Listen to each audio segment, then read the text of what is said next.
Tell me one thing, Mike. One thing. What will you do when you get to that age? Huh? Will you really be content to leave it all in God's hands? Have you thought about it? More and more people are getting their telegrams now, you know. 40 years of retirement you could have. 20 years, maybe, of senility. 10 years of double incontinence. It's a lottery, of course. I didn't know you were a gambler. Have you looked at the odds? Studied the form? Have you by any chance been to the homes of the losers? I have, Michael. I watched both my parents rot in homes full of decaying hulks.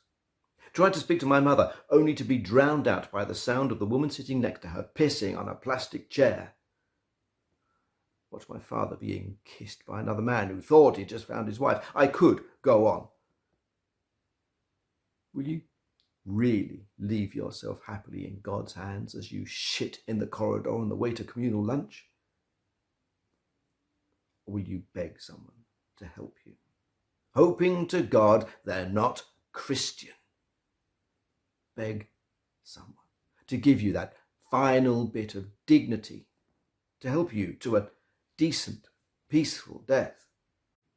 Oh, Charlie should be all right. It was me what made him sign up Eddie Drummer. Good artist, Eddie. Been earning $1,000 a week for the past 25 years and just the same. He's a good boy. He's a sort of in-between. He wasn't one of those new 5-minute wonders with a microphone.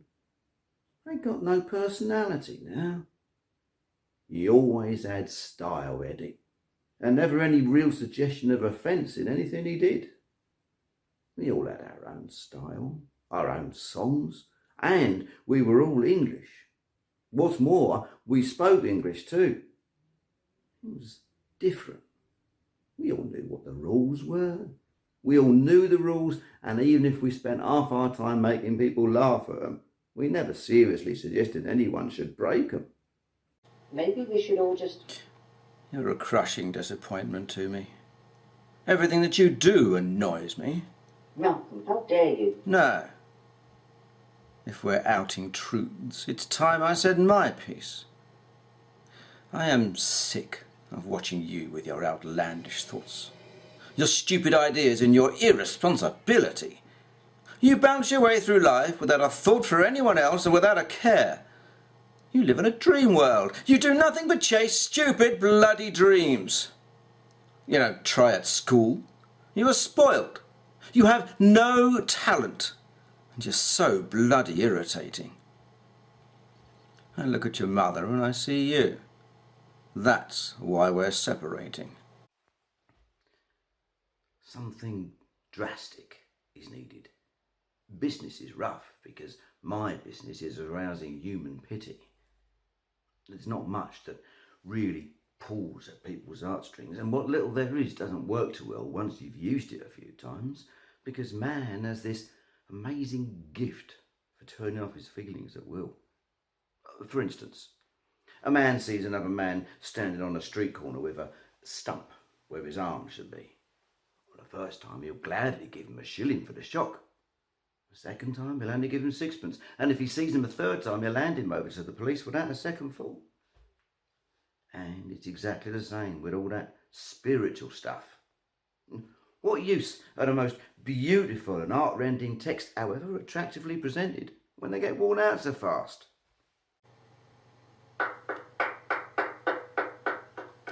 How extraordinarily passionate. You have talent. I know. In the right hands, a career could be made of this. And in return? Marry me? Did my mother put you up to this? Of course. And who gets the dowry? Your mother would like me to write a column that speaks out against elevating Jews to nobility. But in favour of Joseph Pillister. And thereby, mother, finally will be Lady Pillister. Do you see how easily we understand each other? And you would hardly find another man who knows how to value this openness of yours. I don't need a husband. It is exactly women like you, Miss Clara. It is exactly women like you who need a husband. Yes, it's me, Flesh Creep, henchman to giant Blunderbore, tax collector, traffic warden, and all-round good guy. Now, what's on my to-do today list? Food shopping in Waitrose, check. Have a drink in Weatherspoons, check. Mention all the sponsors of the show, check. Nearly done. Just one more thing. Pay a visit to that puny village of Weymouth on the Wobble and collect the rent from everyone who lives there. And if they don't pay up, they will find themselves out on the street, or worse, in the kitchen of Giant Blunderbore's place. Yes. I do all of the bidding for Giant Blunderbore, and soon I'll be handsomely rewarded. Conquering the village of Weymouth on the Wobble is just the start. Eventually Blunderbore and I will rule the world.